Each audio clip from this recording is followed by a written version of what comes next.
mute everybody, but don't mute me, please. कितनी power दी है आपने ज्योति को. She can shut up everyone. Oh, Hershey, you have to unmute yourself. There you go. Yes, I unmuted myself. Well, anyway, thank you, everybody. New update. When I mute everybody, you have to go back in and unmute yourself. Okay. All right. So 2 topics for today. One is Shambhavi Mudra. And the second one will be a little explanation of detachment. Okay. So Shambhavi Mudra. And all these mudras, bandhs, pranayam, asanas, the details have been given in the scriptures, in poetry, in Sanskrit. And Shambhavi Mudra, according to this Gherand Samhita, is Netra Antram Samaloke Cha Atma Ramam Nirikshyet Sa Bhavet Shambhavi Mudra Sarvatantreshu Kopita. And it goes on further, the beauty of this mudra. So, but in these couple of lines, we can see what this great Rishi is telling us. He says, steady the gaze at the eyebrow center. On one's self. See, they clearly, they clarify, are we supposed to look at somebody else's eyebrows or our own? It says, your own. Okay. And meditate. This is Shambhavi Mudra. It is a very secret practice. Secret in the sense it's very profound. It takes long time to perfect it. So all you do is sit in any comfortable meditation asana. That means it could be a Sukhasan, Padamasan, Siddhasan, Vajrasan, any one of those asanas is fine.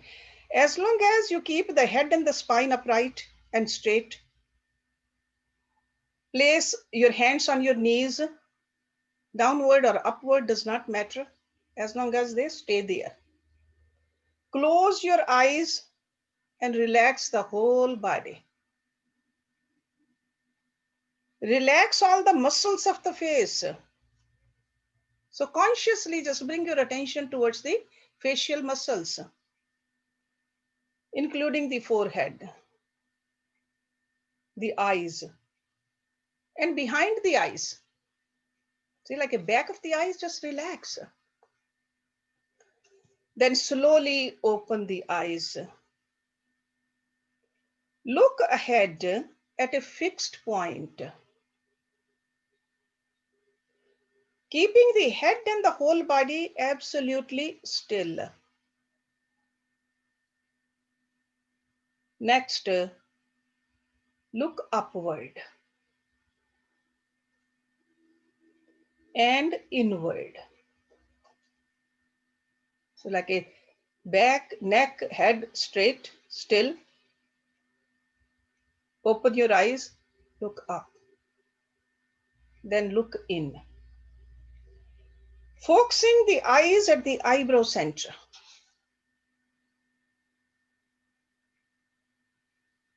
And head should not move.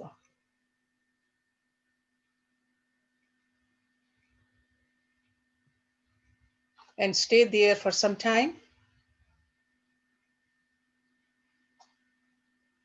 If you feel any strain in your eyes, release and close and relax. And then meditate on the stillness internally.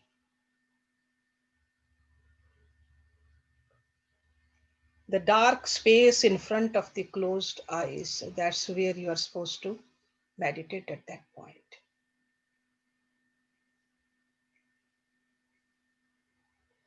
After mastering the eye movement,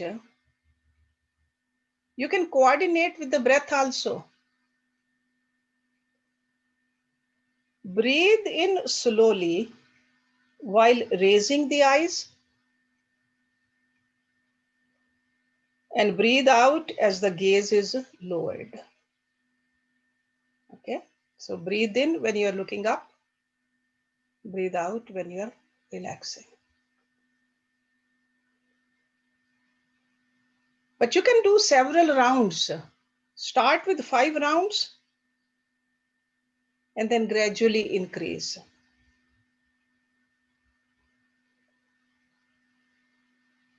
And what are the precautions? Eyes are very sensitive. Do not hold for too long. People suffering from glaucoma should not practice this mudra. If somebody just had a cataract surgery, lens implant, or any other eye operation, should not do it. What are the benefits? Physically, Shambhavi Mudra strengthens your eye muscles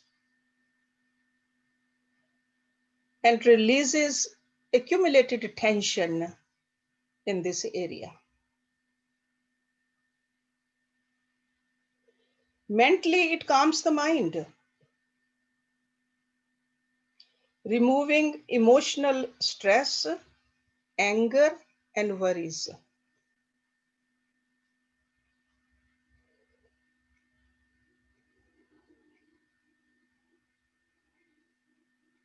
And regular practice of Shambhavi Mudra helps your pineal gland also to stay strong.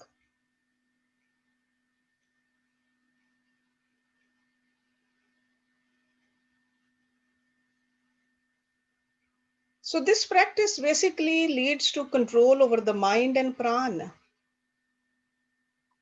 It develops concentration, mental stability, and the state of thoughtlessness. And if you do it long enough time with the full faith, this powerful practice will awaken your Agya Chakra also. Instead of seeing that black circle over there, you will see the form of a God, Agya Chakra. Because this is where the place of Ishwar is, the God, the form of God which you worship. You will have a visualization of that. Okay, so practice it if you want to.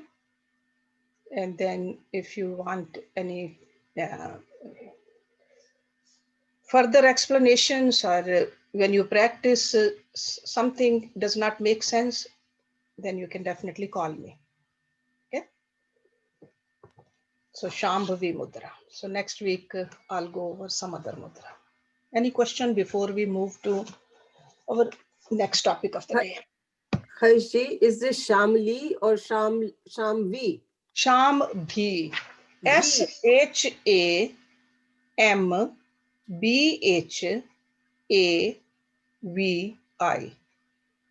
जैसे कहते हैं ना शंभु, शंभु, तो शंभवी मुद्रा. Okay, thank you. Yeah, I still have to give Jyoti or Kim the list of all the mudras so that you can just put them on the website. Okay.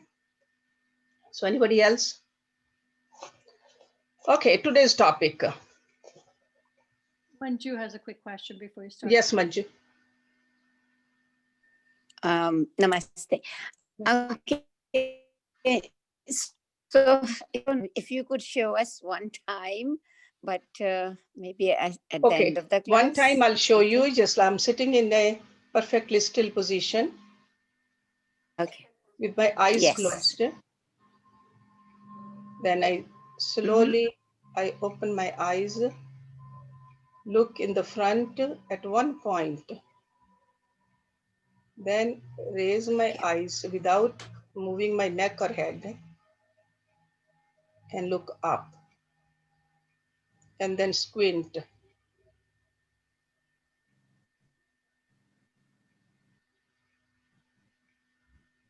Then close your eyes and relax. Okay? Squint, you said? Squinting means you're creating a little V over here. It's just like you are bringing your focus inward, up and in a focus. It's like a small concentration point, right? Up there first and then bring it inside. Okay? So it's just like this. Okay. If you look at your face in the mirror, you should be able to see a little V formed in the forehead, a gentle V, like this. Okay? Often you will see Lord Shiva sitting in a Shambhavi Mudra. That Shambhu word has come from Lord Shiva.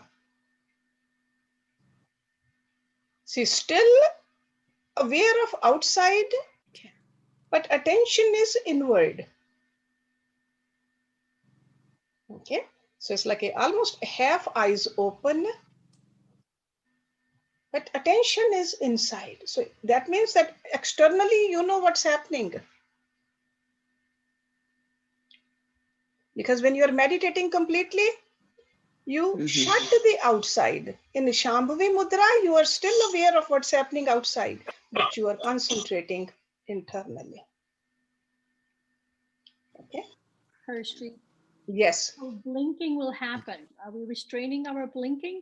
Yeah, you should restrain, because when it becomes, if you're blinking, you are losing your concentration. If it happens, that's fine, but don't try to blink. Okay. Thank you. Practice it, then we can talk more about it later on. You'll see that with practice, you'll have more questions. Okay. So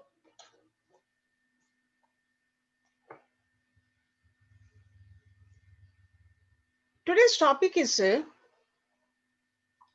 very simple actually, but still it's not completely understood by a lot of people. That's why we thought that we should pick up on this topic. Here and there we talk about it, but still in one half an hour, 45 minutes, we'll try to see how much more we can understand this topic of detachment. Detachment. Detachment word, it has a negative connotation. But the real term is vairagya. To me, there is no English translation which can really bring our attention to the concept of vairagya, which is so vital to a yogic practitioner. Vairagya. It contains both the aspect of witnessing and the absence of identification with the one's thoughts and actions. That's what vairagya is. So Sanskrit word is vairagya. So contains both the aspect of witnessing. Who is witnessing? The Atma. And the absence of identification with one's thoughts and actions. And what is a common term for that? Ego. So this word vairagya is describing a state of mind which yoga says is essential for spiritual growth. That's why when we studied Patanjali Sutras, right in the first chapter, Rishi Patanjali said, Abhyas vairagya bhyam tanirodha. What does it mean? He says that spiritual self-mastery brings control of the mind's modification, but we need these two great friends.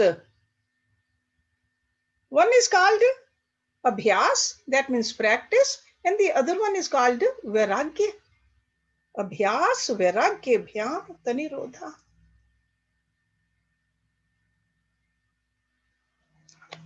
So abhyas, we know it's a practice, spiritual sadhana, and vairagya is, you can call it a detachment or non-attachment or a dispassion, but I would like to use the word vairagya. When we studied Bhagavad Gita also, Lord Krishna talked about the qualities of a yogi who has a full control over the mind. But then Arjun said, this mind of mine is very chanchal, restless. He says, chanchalam hi mana parmati balvad dridam. It is so strong. It is so restless. It cannot be controlled. He says, tasyaham nigraham manne vayur iv sudushkaram. He says, just like we cannot control the wind, I don't see controlling this mind. What did Lord Krishna, as Arjun's guru, said to Arjun?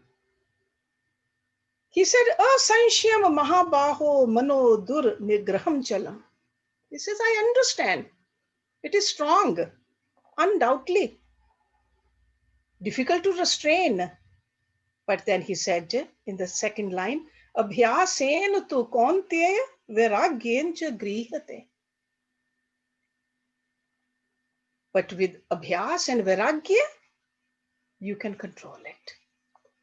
So if Rishi Patanjali and Lord Krishna, they both are telling us very clearly with the same language that vairagya is needed. So we cannot have a negative connotation to the instructions which have been given to us by great yogis.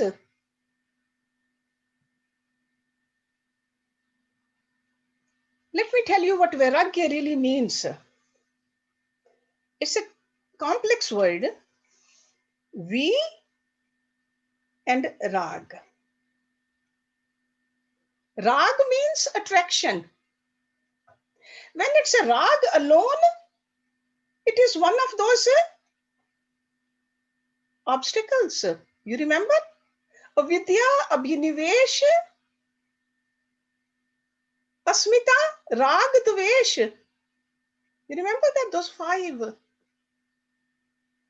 So rag, but vairag. See, rag is an obstacle. Virag helps us to achieve that spiritual height. So what is the negative about that? So vairagya means to be free from attachment. That's a virag. Without rejecting anything. Because rag is the attraction and V means not to be affected. Not to be affected by the attraction. That's a virag. That doesn't mean that we have to run away from the sense objects. That doesn't mean that we got to run away from the people. That doesn't mean that we have to run away from the situations and the circumstances and our duties. But not being affected by it. That's why I said it's a state of mind. So it goes without saying that once there's an attraction to something, the possessive qualities of the nature and ego manifest, and that's what we need to control. That's what the sadhana is. Sometimes this attraction is a positive, sometimes attraction is a negative. When attraction is a negative, it's a limiting. When the attraction is positive, it is freeing. And this positive attraction is a non-attachment. That means you're accepting the situation without reacting negatively. It is like the prayer of Saint Francis of Assisi. Lord, make me an instrument of thy peace. Where there is a discord, let me sow love. No attachment. So this is not a philosophical statement, but a practical one. Whether Lord Krishna is telling us, or whether Rishi Patanjali is telling us, or whether any other great Rishi is telling us. So Vairagya is a state of mind which is full of vivek, discrimination. To have the ability to discriminate and to act accordingly is the yogic concept of non-attachment or Vairagya.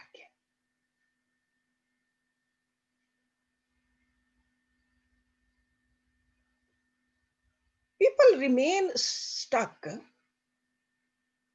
because they don't leave things behind. That is attachment. A sadhak also goes through different experiences in life. Some of them are positive, some of them are negative. They are divine, they could be instinctive, high, low, easy, difficult. But a sadhak leaves them behind. Just like a traveler leaves the milestones behind. That is a central theory of Vairagya or detachment. Don't stick to anything, but simply leave everything behind. There's another term which Lord Krishna used in Bhagavad Gita to explain this Vairagya to us. He said, anasakti. Anasakti. This is a special way of action and involvement in life without attachment. Anasakti. Which means being involved physically, mentally, monetarily, but not emotionally.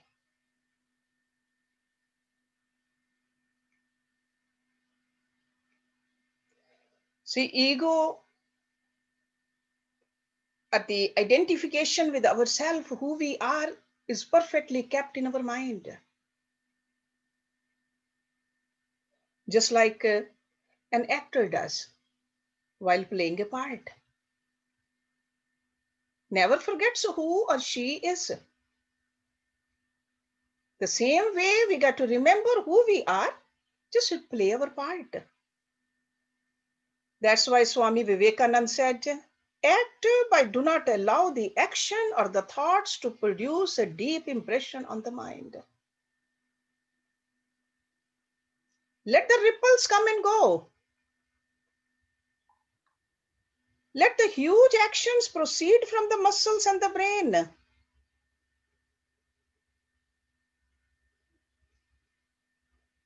But do not let them leave impressions in your mind.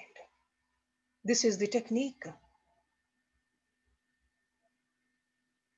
Another strong word Lord Krishna used in Bhagavad Gita for Vairagya, sannyas. Sannyas.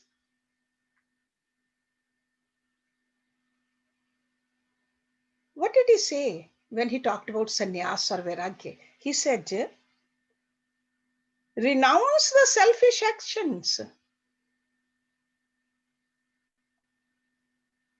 Renounce your desires or greed and fruits of the actions.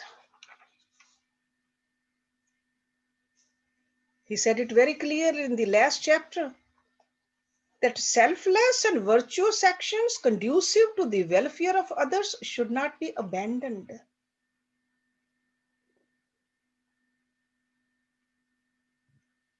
He says, renounce egoism, selfishness. And attachment in the activity is declared as true renunciation. So whatever you are doing, put your 100% into it.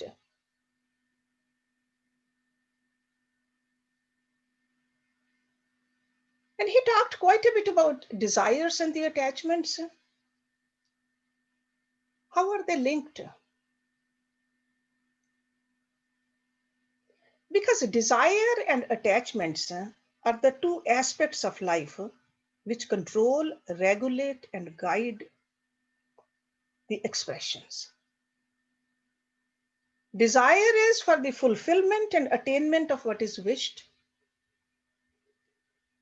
And attachment is identification with the object of desire. When a person identifies with the object of desire, it is known as attachment.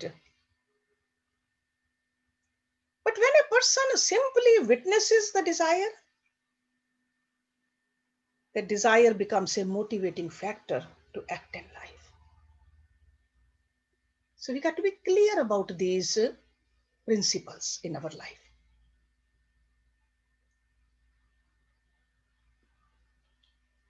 We can see this attachment and non-attachment from a very simple examples in our life also.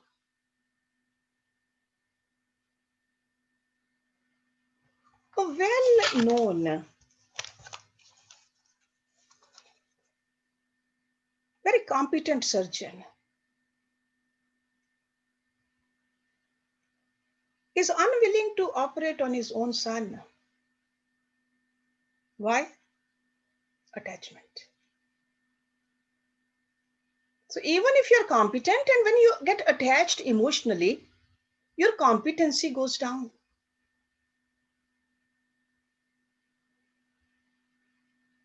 So that's why Lord Krishna says, as a yogi, this attachment, we should be careful about. And normally attachment of that surgeon is towards the outcome of the action, outcome of that surgery.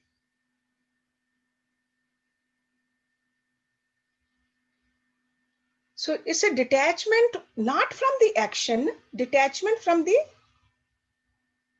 desired fruit of that action. And there's another example I can give you.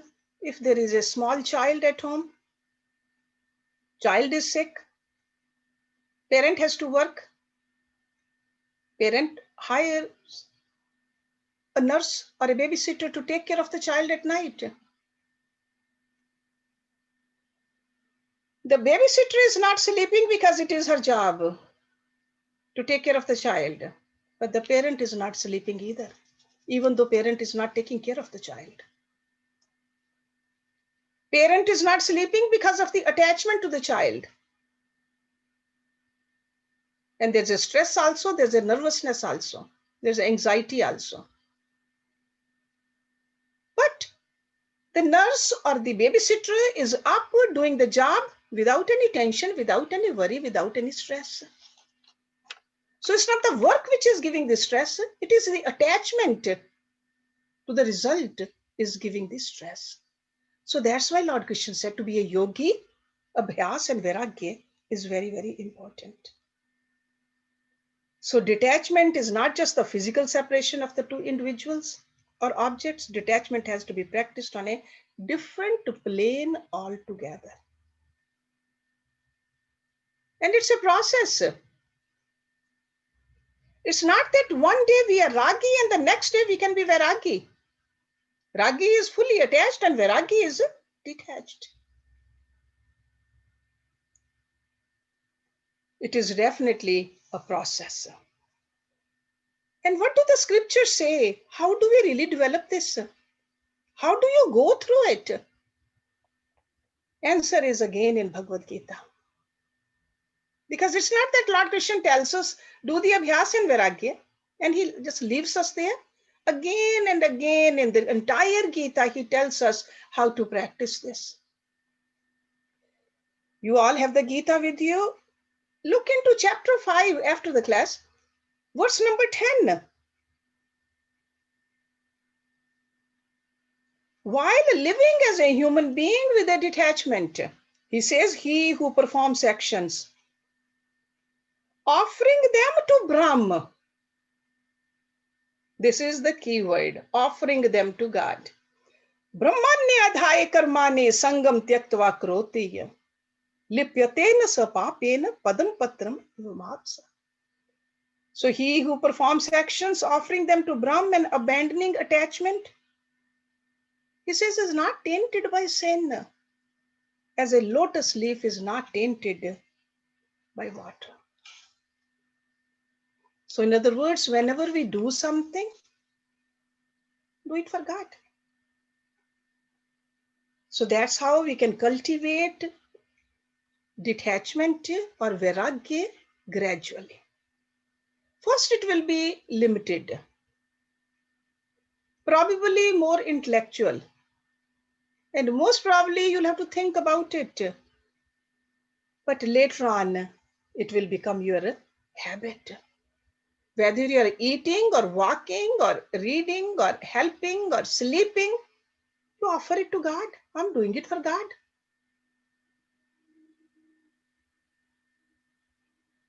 See, just like he gave the example of lotus, lotus grows up through the water, which is its basis.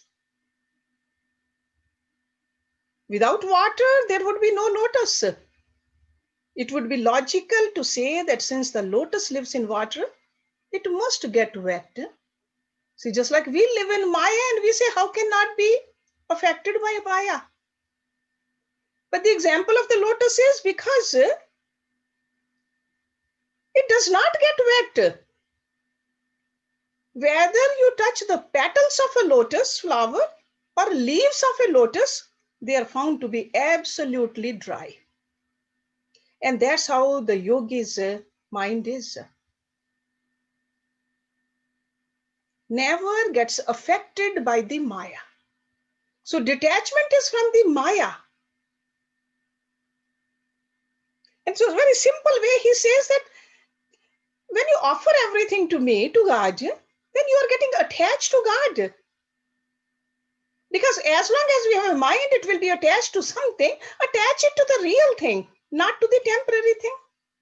When we attach it to the temporary, and temporary is the body also, temporary is our position also, temporary is our relationship also, temporary is the wealth which we have accumulated, temporary is the degrees we have accumulated. Do we know how many degrees we had in last lives? Temporary is all the relationship also. So he is not saying that cut off all that. He says, do but attach to me, offer it to me. This is the easiest way and the only way to practice vairagya.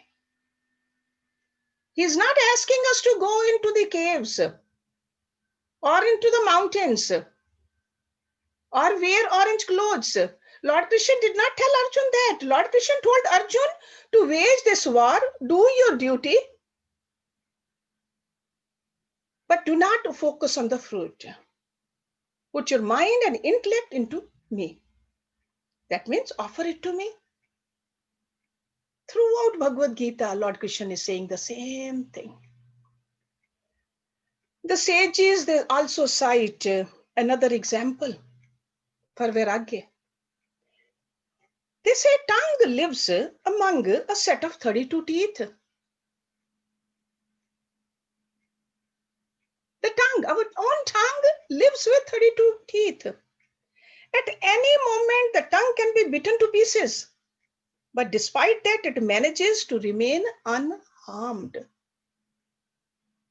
So sages, they say, learn to live unaffected in the middle of the struggle like that, like a tongue. So it is no sin to live in this world, no sin to have money, no sin to have a beautiful body or a beautiful house, good relationships, but make sure your mind does not get attached to them. Our ancient rishis, even in the rituals, they taught us that. One time we do that 5 ceremony, which we call yajna or havan. How many times we recite idam namam? That means that God, we are asking you for all this, but we are saying we are not the owner of it. We are only a trustee of it. When you are a trustee of something, you will take care of it, but you will not develop ownership on it.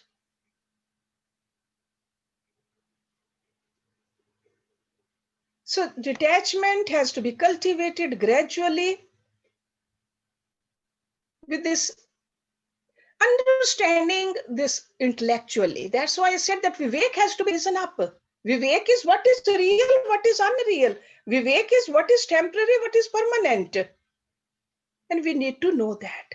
And what is the result of detachment or vairagya? Because if we know what the result is,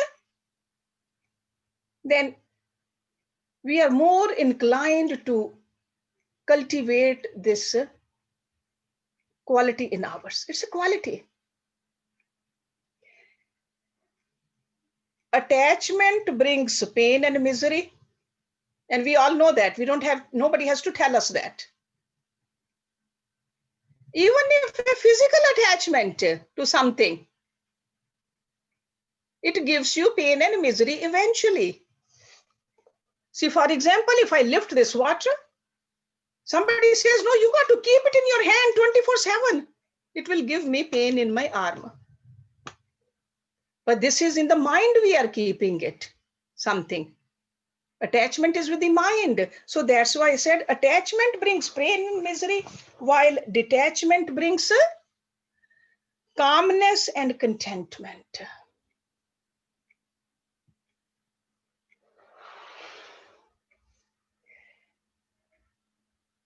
It is the only method which leads to relaxation and eventually higher awareness. Detachment transforms itself into love for everything. Not ego love, but the love which is called compassion. That kind of a love.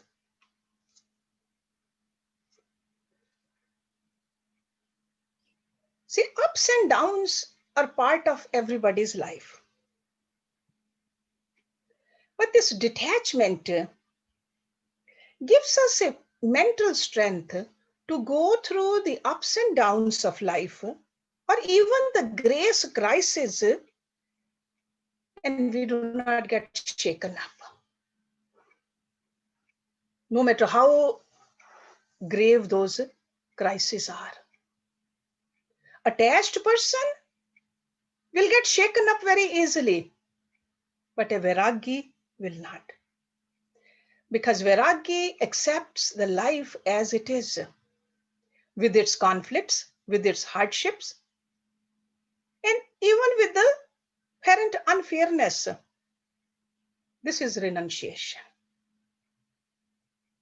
And anybody can start to develop the attitude of renunciation, whether we are a king or whether we are a beggar, because it's a mental attitude. Because a king can be surrounded with a fabulous wealth and totally detached, just like we see in King Janak's case. But a beggar could be continuously craving for the objects and pleasures he doesn't have. So that's why it's a mental practice. So real renunciation is a mental attitude, not at all concerned with what possesses or one does not possess.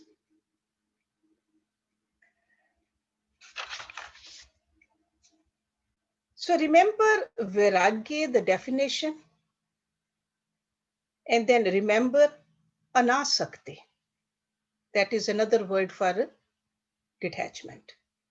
Anasakti is unaffectedness, which is a correct attitude to cultivate. Yes, Jyoti.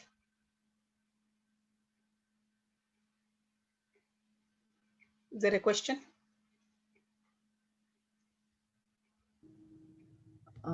Hershji, is it? Jyoti, we can't hear you. Are you? Yeah, it's okay, Nishi. What is the question?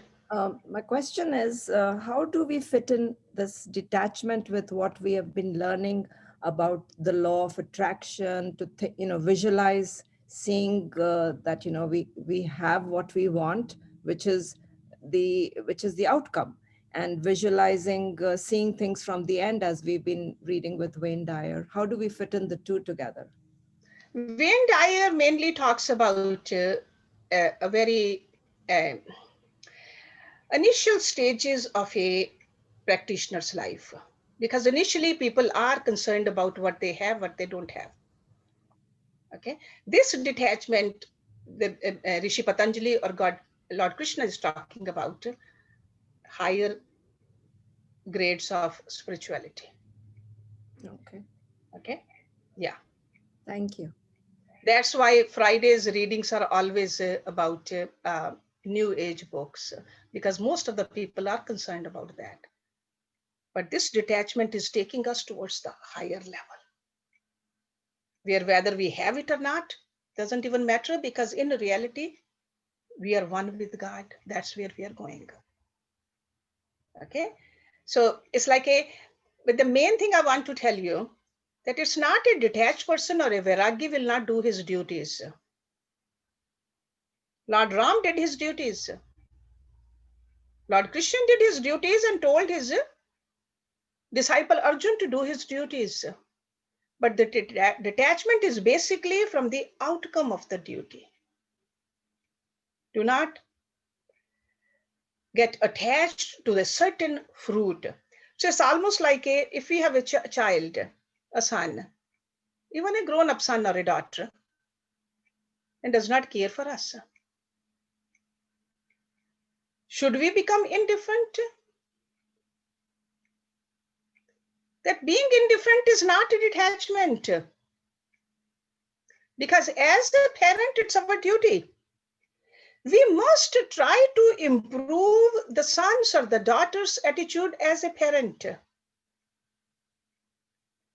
But suppose we are unsuccessful in changing the attitude of our child. A detached person's mind will remain calm and quiet. That is the difference. So the main effect of this vairagya or detachment or anasakti is on our mind. It's not that we can just wash our hands and don't do our duties.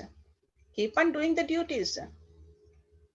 Lord Krishna told Arjuna, if you lose, you will attain the heavenly abode. And if you win, you'll have the kingdom. But do your duty without thinking about the fruit. So it's like a free from the effects.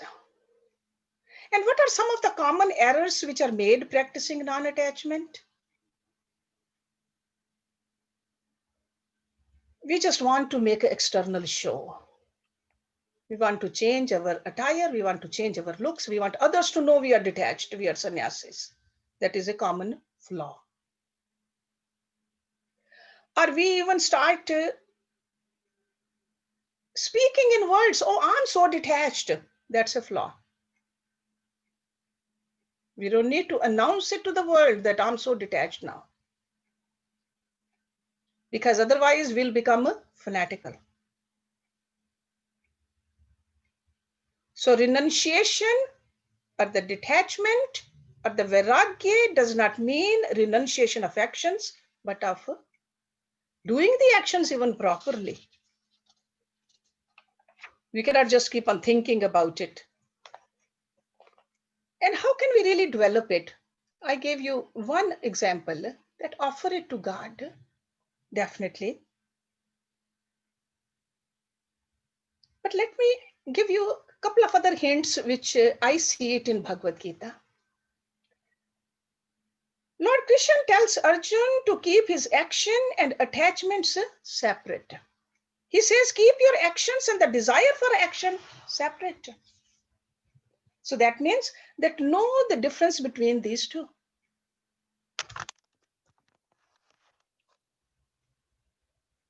Keep your actions and the results of your action separate.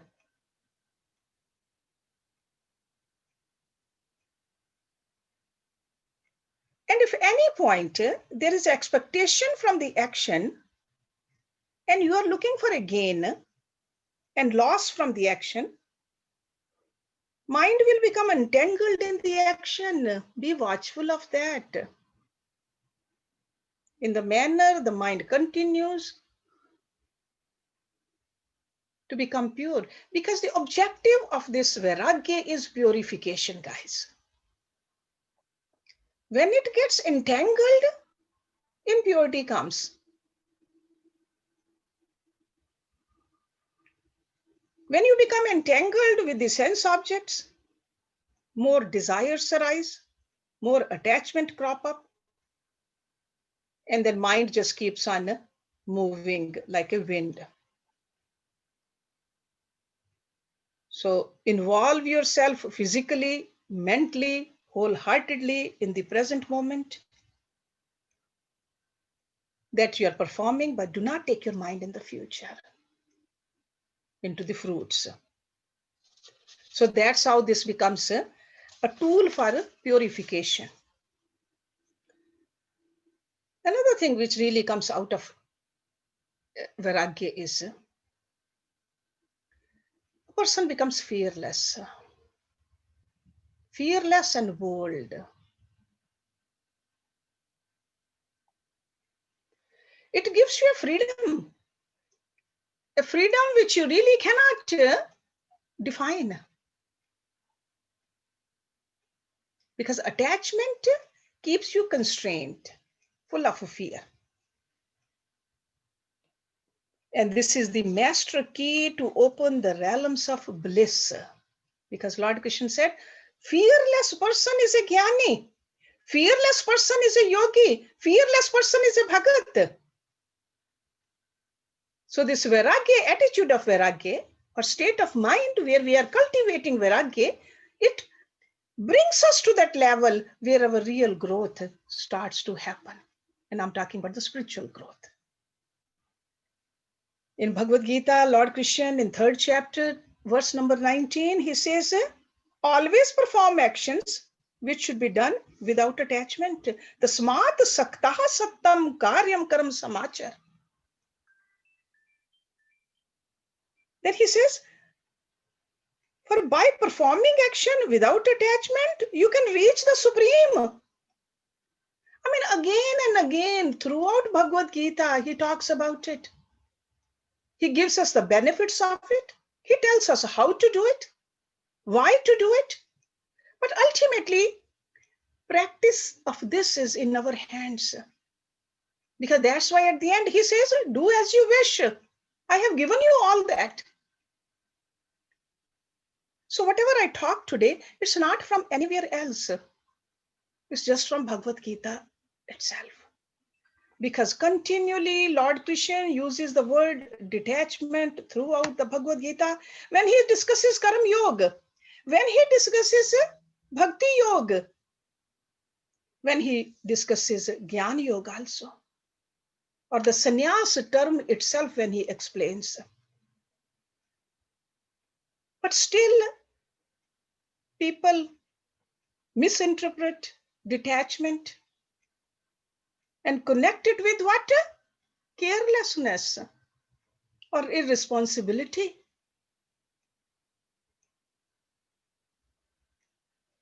That is sad.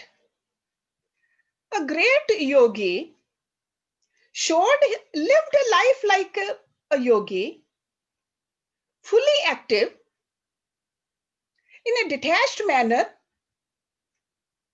and in the greatest scripture, which can be studied by anybody, but still we don't understand this detachment. Because this is a common criticism which I hear also. People say we'll become socially irresponsible. In fact, you will become more socially responsible if you're a vairagi in the real meaning. The people who are detached in the real sense of the word become more responsible to society and humankind. In other words, a person works better by being detached, and everybody benefits more fully. And this is said by Lord Krishna in chapter 3, verse number 25. He says, as the ignorant act from attachment to action, O Arjun, so should the wise act without attachment. Wishing for the welfare of the world,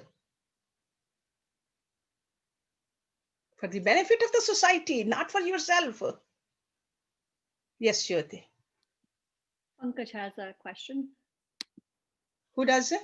Pankaj? Oh, I have a question, but this is from the beginning. When you say idam mamam, does it mean it doesn't belong to me, or? Yes, so that means I'm just only a trustee. It belongs to you, God. So mamam means it's not mine? Yeah, idam na mama. Mom means mine. Mom means mine. Idam means this, because I'm asking for the wealth also. I'm asking for the health also. I'm asking for the prosperity also, and for the family also. God, please give it to me, but I'll always remember that it's not mine. Okay, got it. That is a attitude of a trustee. So rishis, when they told us to do these rituals, hey, it's okay to ask God, but remember, do not get attached to it. Okay, so I think there's a lot more to say, but I think I'll stop it here because it's time also. And if you want to ask any question, but last line, I will say that detachment is not a listless non-involvement with life, but a living sacrifice. Okay, that's Vairagya. And that's what a yogi's life. We are not yogis as such, but we are yoga abhyasis. So this should be in our mind. Okay. As to repeat it again, detachment is not listless non-involvement with life, that I'm not going to do anything. I'm so detached. No, a living sacrifice. You do your duty even better than others, because you're not wasting your energy into thinking about what will I get out of it. You just offer it to God, but you put 100% into it. Yes, Jyoti. Manju has a question. Manju Malhotra. Yes, Manju. No, I just wanted slowly repeated the whole last sentence. Definition. Detachment is not listless non-involvement with life, but a living sacrifice.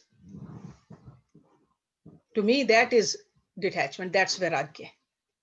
You know, we can really understand this Vairagya from a very common word which we use, or two words. In English, there's only love word, but in Hindi, there are two words. One is called prem, one is called kam. Most of you know these two words. And the difference between these two is detachment. Prem is pure love in which I want nothing but your happiness. Your joy is my joy. That's called prem. Right? No selfishness in there. And calm, on the other hand, is self-centered, personal attachment, generally with romantic overtones. In the language of calm, like attached love, I love you means you please me. And most of us don't need any formal introduction to calm, attached love. So this is a wonderful paradox to know what love means. That we have to turn to men and women whom we say that they have detached the world. They tell us what real love is. Otherwise, it's just a calm. So calm is full of attachment. Attachment means my way. These days they even say my way or highway, right? So love means as long as you are happy. What did Radha do? A few weeks ago we talked about Radha's love for Krishna. She said, I will go into hell also as long as my Krishna is happy. As long as his pain is gone away, that's love.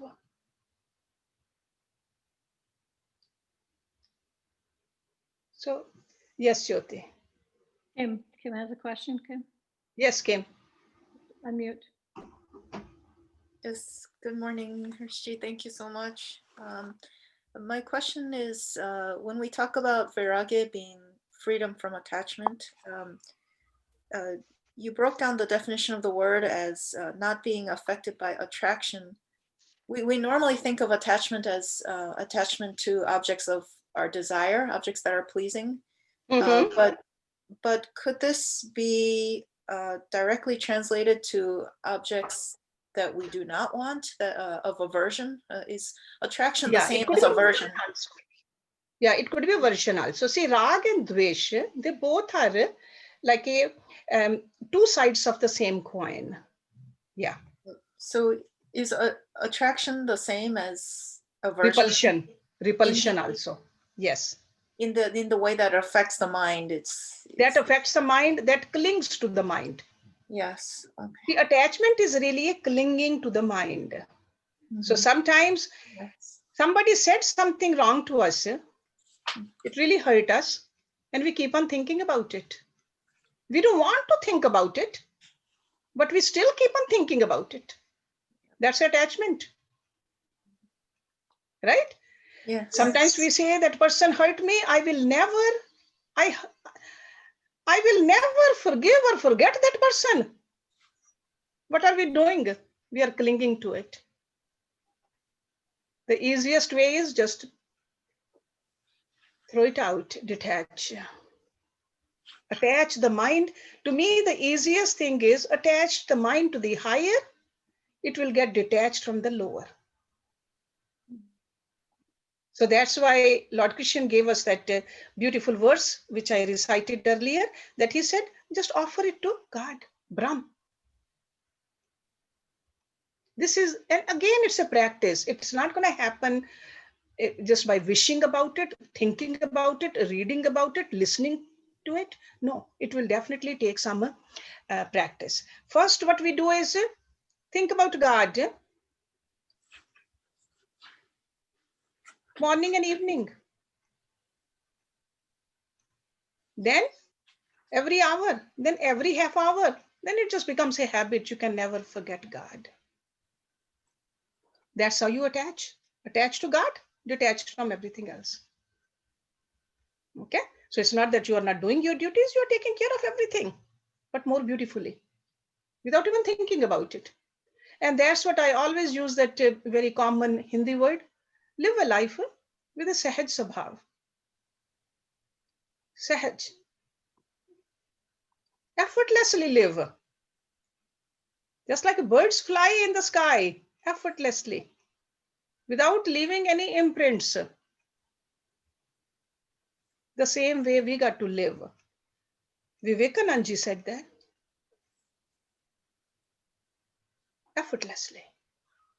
Okay. Whenever we get attached, a lot of effort is made, a lot of impressions are created, and then we'll have to remove those.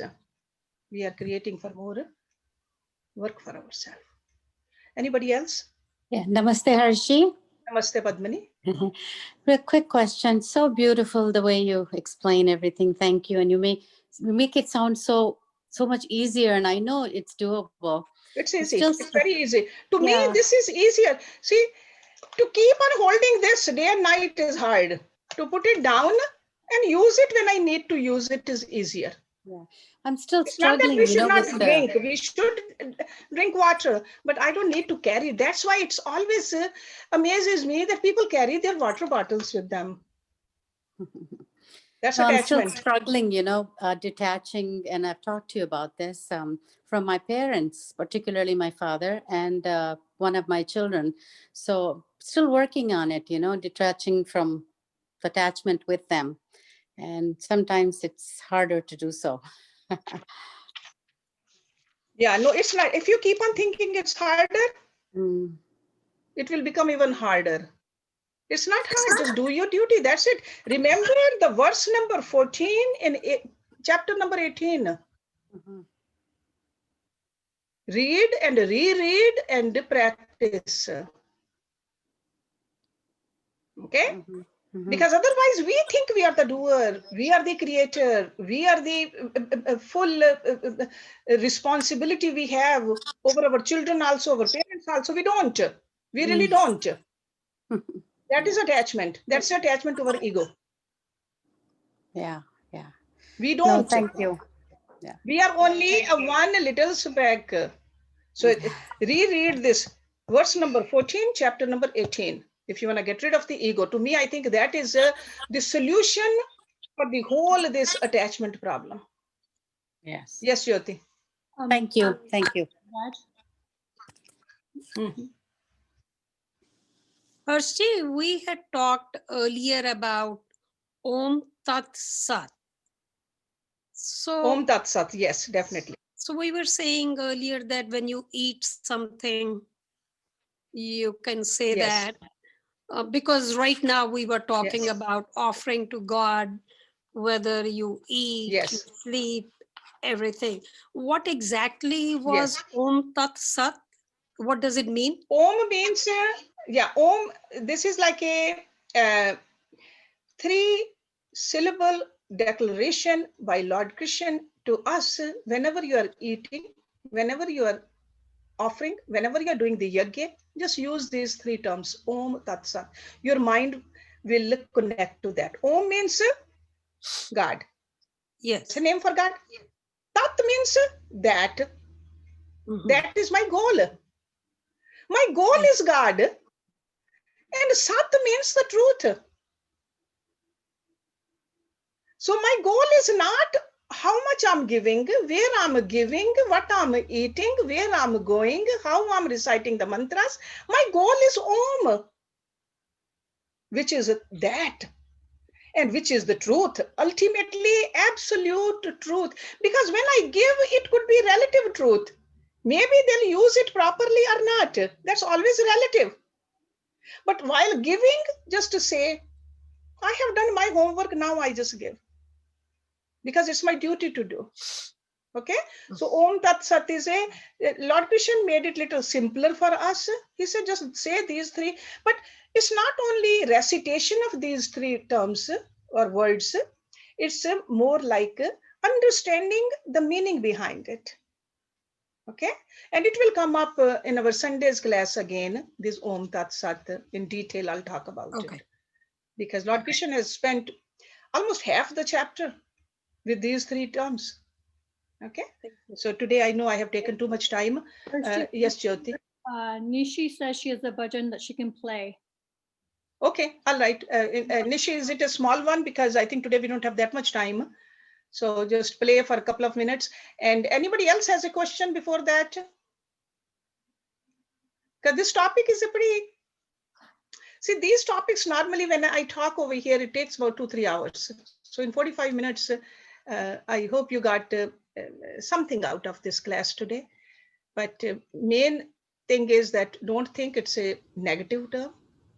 This is something we need to practice in order to go up. Just unlock it. Elevate So it goes again very soon.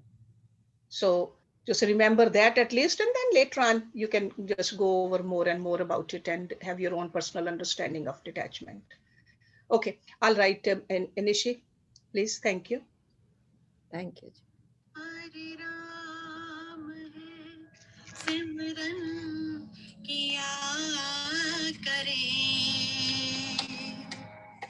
इसके अनेक रूप हैं, दर्शन किया करें, अंग संग हमारे राम है, सिमरन किया करें, इसके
I can stop it since time is short. Yeah, thank you. Thank you, Nishi. All right, Jyoti, you